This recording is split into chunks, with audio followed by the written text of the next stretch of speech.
Treatment क्या करेंगे, मैं इस तरह बना देता हूँ, एंट्री के लिए स्पेस नहीं बचा अभी यहाँ पर। तो जर्नल एंट्री में आप लोग पहले तो परचेज की एंट्री बनाना है। परचेज की एंट्री में बनाता हूँ, चलिए परचेज मार्कर सारे मेरे ऐसे ही, ठीक है। परचेजेस काम करते हैं, इसे इरेज कर देते हैं और यहां पर बनाते हैं एंट्री।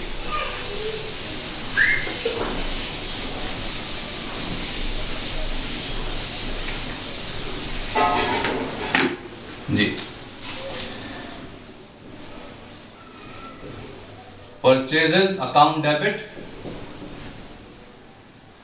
खरीद रहे हैं तो इनपुट जीएसटी होता है जी, खरीद रहे हैं तो इनपुट जीएसटी होगा, और इनपुट में भी सी और एस था, input C GST account debit, input S GST account debit. क्या गया आपके पास है, कैश गया तो टू कैश, चेक से पेमेंट करा तो टू बैंक, उधार हो गया तो टू पार्टी का नाम, सप्लायर का नाम। ये एंट्री बनाई आपने, और इस एंट्री में आप अमाउंट लिख देते हैं 10,000 का आपने सामान खरीदा था, 10,000 रुपए परचेज में लिखूंगा, उसके बाद जीएसटी लिखूंगा, उसके बाद टोटल कर दूंगा और हो जाएगा खत्म। 10,000 रुपए की परचेज हो गई जी, इसका 5% जीएसटी था 500 रुपए, और आधा आधा करके स्टेट और सेंट्रल गवर्नमेंट के पास चला गया, और जो टोटल है वो 10,500 आपकी जेब से पैसा चला गया। पहली चीज। दूसरा, आपने फिर उसे सेल्स किया, सेल के टाइम पे भी जीएसटी होता है, वो आउटपुट जीएसटी होता है। सेल्स से भी आपको पैसा मिला, पैसा कितना मिला, ये पैसा मिला 22,400 रुपए मिले, 20,000 रुपए गुड्स की कीमत थी और 2400 रुपए का जीएसटी था, ये टोटल आपको मिला।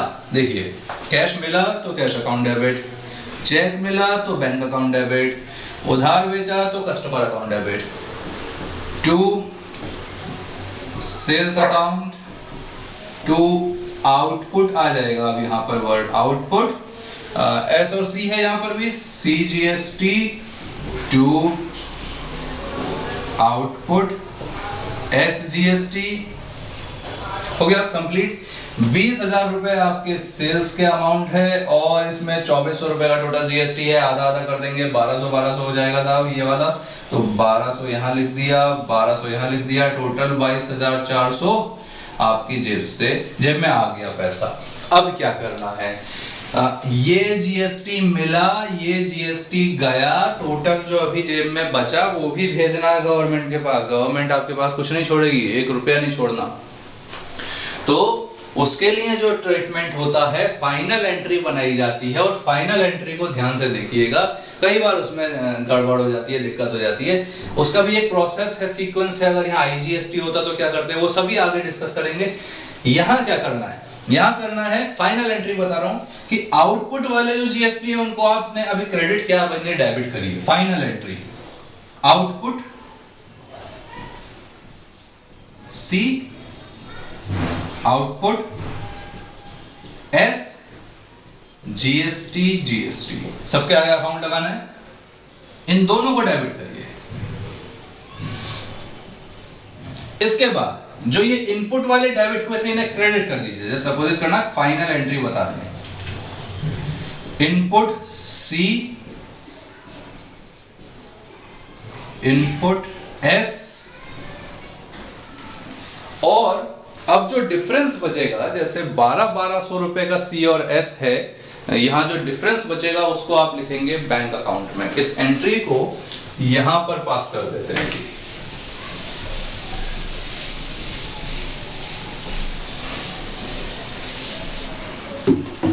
कैमरा प्रोजेक्शन नीचे नहीं जा रहा है, मैं यहां पर बना देता हूं, शॉर्ट में बना रहा हूं। आउटपुट को ओ से डिनोट कर रहा हूं, output C GST, output S GST, to input C GST, to input S GST.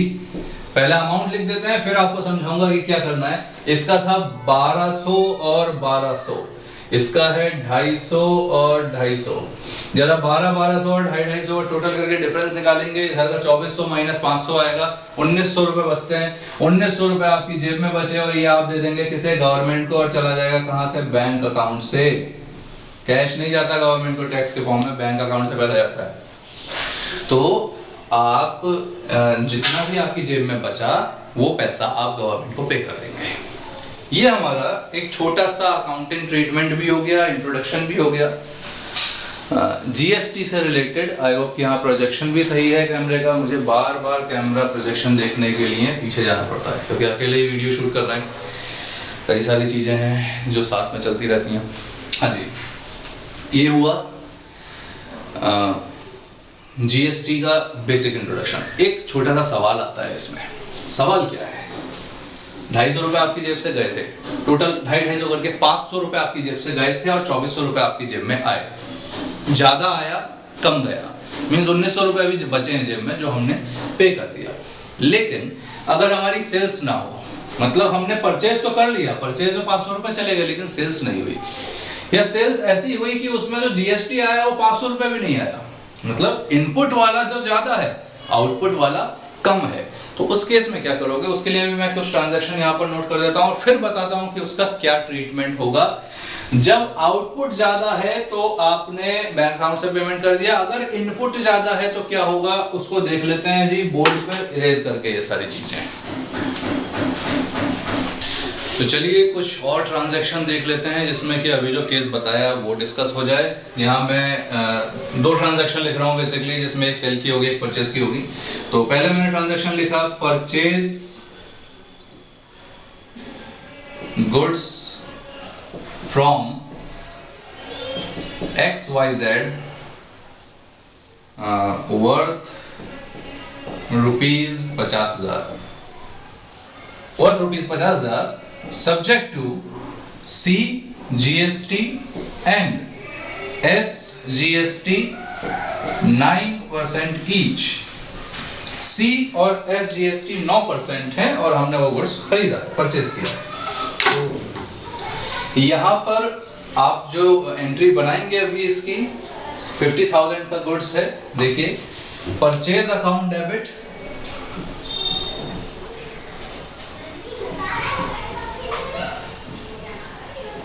Input CGST, exam में आपको फुल फॉर्म लिख के आनी है, शॉर्ट फॉर्म CGST SGST चल जाएगा लेकिन इनपुट आउटपुट पूरा लिखना है।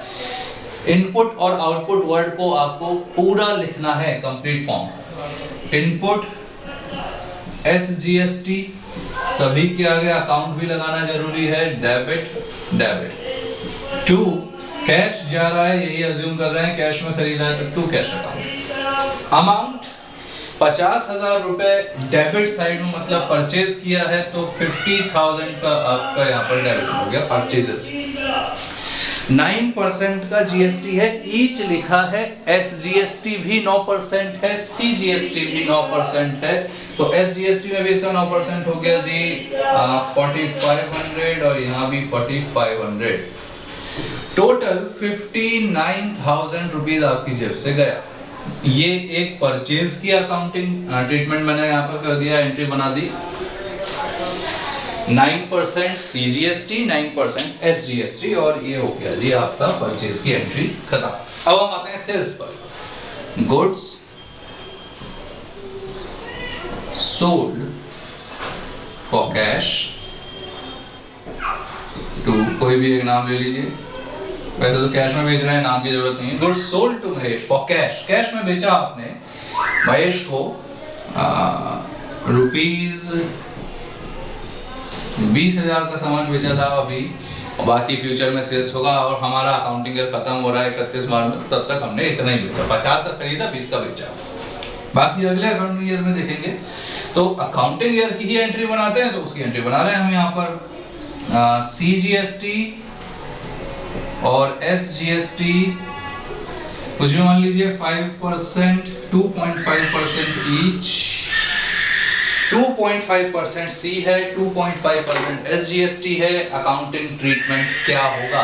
कैश आया है यहाँ, पहली बात तो महेश का नाम तो इररिलेवेंट इंफॉर्मेशन है, यहाँ पर हमें कैश नहीं दिया था तो यहाँ भी कैश लिख देता हूँ। Goods purchase goods from XYZ for cash लिख दिया साहब। और लीजिए, आप में से कई लोग सोच रहे होंगे कि कैश नहीं लिखा था, नाम लिखा था तो वो क्रेडिट होती, क्रेडिट होती तो यहाँ XYZ का नाम लिख देते, कोई दिक्कत नहीं।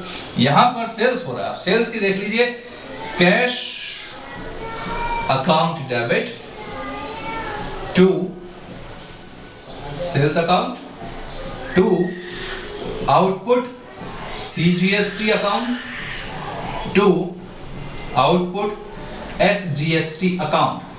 अमाउंट आएंगे 20,000 रुपए का सेल्स, 20,000 रुपीज सेल्स में आ गया। इसका 2.5% ईच है, मतलब 5% का टोटल GST है, तो इसका 2.5% हो जाएगा जी। 500 रुपए यहाँ, 500 रुपए यहाँ, टोटल आपकी जेब में जो आया वो आया 21,000 रुपए। 21,000 में 1,000 का GST है जो आपको मिला, और ये 9,000 का GST है जो आपने दिया गया आपके पास से। अब करना क्या है, इस केस में इनपुट जो वाला जो GST है वो ज्यादा है, आउटपुट वाला GST कम है। तो आपके पास आया कम, ज्यादा गया तो जेब में तो कुछ बचा नहीं होगा जो आप गवर्नमेंट को दें, ठीक है, नहीं बचा होगा। अब अकाउंटिंग एंट्री क्या करनी है वो देख लीजिए। जैसे करते हैं वैसे ही करनी है। आउटपुट वाले क्रेडिट किए थे तो अब हम कर देंगे डेबिट। यहां पर एंट्री बना रहे हैं output C GST debit, output S GST debit. Output वाले डेबिट हो गए। अब इनपुट वालों पे आते हैं, to input CGST to input SGST। और अब आते हैं अमाउंट पे। अब इसमें आपको एक रूल देखना है जी। रूल क्या है, आपके पास अभी केवल आउटपुट CGST 500 रुपए और आउटपुट SGST 500 रुपए, 1,000 रुपए है, और ऊपर जो आपके इनपुट वाले हैं वो 4,500 और 4,500 रुपए है। मतलब आउटपुट GST से इनपुट GST को राइट ऑफ करना है। राइट ऑफ करने के लिए, अब आप राइट ऑफ करने के लिए क्या सीक्वेंस फॉलो करेंगे। 1,000 रुपए है, बस इसी से आपको राइट ऑफ करना है 4,500 और 4,500 का GST। 500 रुपए दोनों से माइनस नहीं कर सकते। मतलब या तो आप CGST पहले राइट ऑफ करें, फिर आप SGST पे आए राइट ऑफ करने के लिए, या फिर आप दोनों को इक्वली राइट ऑफ करें, या फिर पहले SGST राइट ऑफ हो बाद में CGST पे आएंगे। तो वो कई सारे यहाँ कॉम्बिनेशन आ जाते हैं। रूल ये बोलता है कि पहले आपको CGST लेना है जी, सेंट्रल GST की कैलकुलेशन पहले करनी है, बाकी की कैलकुलेशन बाद में होती रहेगी। सेंट्रल GST यहाँ पर आपका 4,500 है और आपकी जेब में केवल 1,000 रुपए है, तो इनपुट CGST 1,000 राइट ऑफ कर दिया जाएगा और SGST एंट्री में ही नहीं आएगा। आपके पास 500 रुपए थे, 1,000 रुपए का CGST हो गया राइट ऑफ। अब और कितना GST बचा जो फ्यूचर में राइट ऑफ करना है, देखिए यहां लिख देता हूं, इनपुट CGST और इनपुट SGST। इनपुट CGST 4,500 रुपए था, 4,500 में से 1,000 ये हमने यहां राइट ऑफ कर दिया है। अभी 3,500 और बचा है जो अगली बार राइट ऑफ होगा, अगले साल, अगले अकाउंटिंग ईयर में, जब भी सेल्स होगी तो राइट ऑफ होगा। इनपुट SGST 4,500 रुपए था और ये अभी ऐसे का ऐसे ही खड़ा हुआ अमाउंट है, इसमें कोई भी हमने राइट ऑफ नहीं किया, 1 रुपया भी राइट ऑफ नहीं किया। तो अब इस अमाउंट का करना क्या है, ये अमाउंट अगले अकाउंटिंग ईयर में जब सेल्स होगी तब राइट ऑफ हो जाएगा, कोई दिक्कत नहीं है। तब हम मान लीजिए अभी यहाँ पर ये 8,000 रुपए का GST है इनपुट वाला और हमें सेल्स से मिल गया 12,000 का, तो हम 8,000 हटाकर 4,000 रुपए गवर्नमेंट को दे देंगे। लेकिन अभी क्या करना है, अभी मतलब जब आप अकाउंटिंग ईयर क्लोज कर रहे हैं तो अकाउंटिंग ईयर क्लोज करने में इस इनपुट GST को साफ बैलेंस शीट में दिखाया जाता है। ये कहां पे चला जाता है, बैलेंस शीट। इनपुट GST आप बैलेंस शीट में शो करेंगे। आई होप ये आपको क्लियर हो गया होगा कि अगर आउटपुट GST ज्यादा है, इनपुट कम है तो जो डिफरेंस है वो डिफरेंस आप बैंक अकाउंट से पे कर देते हैं। अगर इनपुट ज्यादा हो गया, आउटपुट कम है, तो एंट्री तो आप केवल आउटपुट वाले अमाउंट से बनाएंगे और जो डिफरेंस बचा इनपुट का वो आप बैलेंस शीट में पहुंचा देंगे जी। बैलेंस शीट में इनपुट जीएसटी को पहुंचा दिया जाएगा। फ्यूचर में हमें पैसा मिलेगा और ये जीएसटी हम राइट ऑफ कर देंगे। बैलेंस शीट में अभी शो कर रहे हैं, अगले साल इसे राइट ऑफ कर दिया जाएगा। तो आपको पता ही होगा कि ऐसी चीजें जो राइट ऑफ होती हैं फ्यूचर में वो किस तरफ शो करी जाती हैं। एसेट साइड में शो करा जाता है या लायबिलिटी साइड में शो करा जाता है। और मैं बताने वाला हूं वैसे तो वीडियो में, लेकिन अगर आप लोगों को मालूम है तो आप पहले वीडियो पॉज करके कमेंट कर दीजिए कि हमें फ्यूचर में राइट ऑफ करना है तो हमें राइट ऑफ करने वाले आइटम कहाँ लिखने हैं। इनपुट मतलब हमें पैसा मिलेगा और हम उससे राइट ऑफ कर देंगे, तो इस चीज को कहाँ लिखा जाएगा, असेट में लिखा जाएगा या लायबिलिटी में लिखा जाएगा। इसे पहले पॉज करके कमेंट में बताइए, देखते हैं कितने कमेंट सही आते हैं। आगे तो मैं बताने ही वाला हूँ इस वीडियो में जी। तो अभी जो केसेस डिस्कस हुए उसमें दो ही बेसिक केस हैं जीएसटी से रिलेटेड जो आपको देखने हैं। If output GST is greater than input GST, और ध्यान से देखिएगा, समझ जाएंगे एक ही बार में। If output GST is greater than input GST, तो हमें क्या करना है, बैलेंस will be, बैलेंस जो है वो क्या हो जाएगा, पे हो जाएगा, paid to गवर्नमेंट। और किस नाम से लिखेंगे, टू बैंक अकाउंट के नाम से लिखेंगे। ठीक है, यहां मैं लिख देता हूं टू बैंक अकाउंट, ये आप एंट्री में दिखाएंगे जो लास्ट हमें एडजस्टमेंट एंट्री बनाते थे, मतलब फाइनल एंट्री बनाते थे जीएसटी की। दूसरा केस, इफ आउटपुट जीएसटी आपका कम है, इनपुट वाला जीएसटी ज्यादा है, तो इनपुट का बैलेंस बचेगा। यहां आउटपुट जीएसटी था, आउटपुट का बैलेंस बैंक अकाउंट से पे कर दिया। इनपुट का जो जीएसटी है अगर उसका बैलेंस ज्यादा है तो balance of GST, balance of input GST will be shown on asset side, asset side of balance sheet।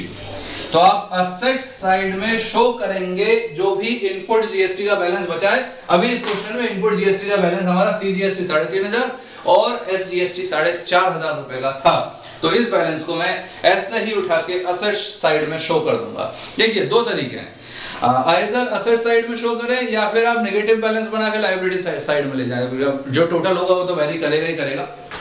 जैसे हम प्रोविजन फॉर डेप होता है, हम प्रोविजन फॉर डेप को या तो लायबिलिटीज में लिखते हैं या फिर प्रोविजन फॉर डेप हमारा बैलेंस उसमें माइनस हो जाता है असेट में से। ऐसे provision for doubtful debts, provision for DD को भी या तो लायबिलिटी में लिखिए या फिर आप डेटर्स में से माइनस कर दीजिए।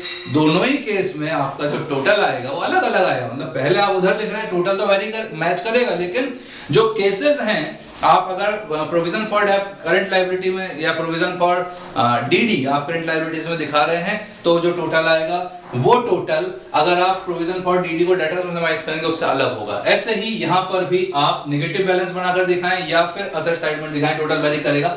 लेकिन जो एक्यूरेट तरीका है वो यही है कि आप ये इनपुट जीएसटी को असेट साइड में शो करें, क्योंकि इसे फ्यूचर में राइट ऑफ करना है। तो जो भी ऐसी चीजें हैं जिन्हें हम राइट ऑफ करते हैं वो असेट साइड में शो करी जाती हैं। मैं जल्दी से बताता हूं क्या क्या चीजें जो राइट ऑफ करी जाती हैं। Discount on issue of debenture right of होता है, loss on issue of debenture right of होता है, under writer commission right of होता है, प्रिलिमिनरी एक्सपेंसेस राइट ऑफ होते हैं, प्रमोशन के जो एक्सपेंसेस हैं जो हमारे प्रमोटर को दिए जाते हैं उन्हें भी फ्यूचर में राइट ऑफ किया जाता है। तो ऐसे सारे खर्चे जिन्हें हम फ्यूचर में राइट ऑफ करेंगे फिक्टिशियस असेट की कैटेगरी में आते हैं। हालांकि इसको हम फिक्टिशियस असेट नहीं लिख रहे हैं, ये इनपुट जीएसटी हम सिंपल आप लोगों के लिए देखिए, इतना ज्यादा नहीं जाना हमें डीप में कि बैलेंस शीट में फिक्टिशियस असेट क्या है। अभी वो आगे जो आएगा जिसमें हम कॉर्पोरेट अकाउंटिंग या फिर और आगे फाइनल अकाउंट्स कंपनीज के देखेंगे, वहां पर डिस्कस करेंगे किस हेड में, किस मेजर हेड में क्या आइटम जाता है। यहाँ पर अभी सिंपल टाइप की अकाउंटिंग ट्रीटमेंट ही देखना है, और आप लोगों के लिए जो अकाउंट है वो सोल प्रोप्राइटर के फाइनल अकाउंट्स आएंगे आगे। तो सोल प्रोप्राइटर के फाइनल अकाउंट्स में भी कोई ऐसा फॉर्मेट नहीं है कंपनी एक्ट का जो एप्लीकेबल हो, आप जैसे चाहें अकाउंट बना सकते हैं। बैलेंस शीट का फॉर्मेट जो मैं बताऊंगा आगे वीडियोस में, either in case of permanence और in case of liquidity, marshalling बोलते हैं बैलेंस शीट को। तो मार्शलिंग मतलब प्रोसेस है जिससे आप बैलेंस शीट के आइटम अरेंज करते हैं, तो वो किसी भी फॉर्मेट में आप फाइनल अकाउंट बना सकते हैं, कोई स्पेसिफाइड फॉर्मेट नहीं है, सोल प्रोप्राइटर की है। तो इस चीज को हमें करंट एसेट के साथ में रख देना है जी। करंट एसेट के साथ क्यों रख रहे हैं? क्योंकि विद इन अ ईयर हम इस चीज को राइट ऑफ कर देंगे, इसे लंबे टाइम तक नहीं चलाना है। तो ये असेट है। अगर इनपुट जीएसटी ज्यादा है, सिंपल इस लेक्चर में तो आपको यही ध्यान रखना है, अगर इनपुट जीएसटी ज्यादा आता है तो जो जितना भी बैलेंस ज्यादा है उसे असेट साइड में शो कर दो बैलेंस शीट में, और आउटपुट वाले से आप एंट्री बना दो, ठीक है। अगर आउटपुट ज्यादा है तो इसी एंट्री में टू बैंक अकाउंट लिख के डिफरेंस जो है पे कर दो। बस इतना ही है, ये दो केसेस हैं जीएसटी के। आई होप ये जर्नल एंट्री में जीएसटी ट्रीटमेंट आपको समझ में आया होगा। इसके बाद अगले लेक्चर से स्टार्ट करेंगे जी सब्सिडियरी बुक्स। सब्सिडियरी बुक में purchase book, sales book, returns book, BR, BP और cash book, petty cash book, ये सारी चीजें आती हैं। जर्नल प्रॉपर भी सब्सिडियरी बुक का ही पार्ट है जो हम कवर कर चुके हैं। तो अगले लेक्चर से कंटिन्यू करेंगे कैश बुक के न्यूमेरिकल के साथ और कैश बुक के इंट्रोडक्शन के साथ। चलिए बने रहिए मेरे साथ इस सीरीज में। आप लोगों के साथ इम्प्रूवमेंट हो ही रहे हैं, धीरे धीरे हमारे भी इम्प्रूवमेंट हो रहे हैं, आपकी अकाउंटिंग स्किल्स इम्प्रूव हो रही हैं। चैनल सब्सक्राइब जरूर कर दीजिएगा और इस वीडियो को लाइक करें। आपका एक लाइक जो है वो एक वोट है मेरे लिए, मतलब एक लाइक अगर आप कर रहे हैं तो वो आगे जाकर कहीं ना कहीं मेरे को सपोर्ट करेगा कहीं ना कहीं जाकर। तो लाइक करें, शेयर जरूर करें वीडियो, सब्सक्राइब करिए चैनल को और बने रहिए हमारे साथ अकाउंटिंग की सीरीज में in order to improve your accounting skills. Thank you so much.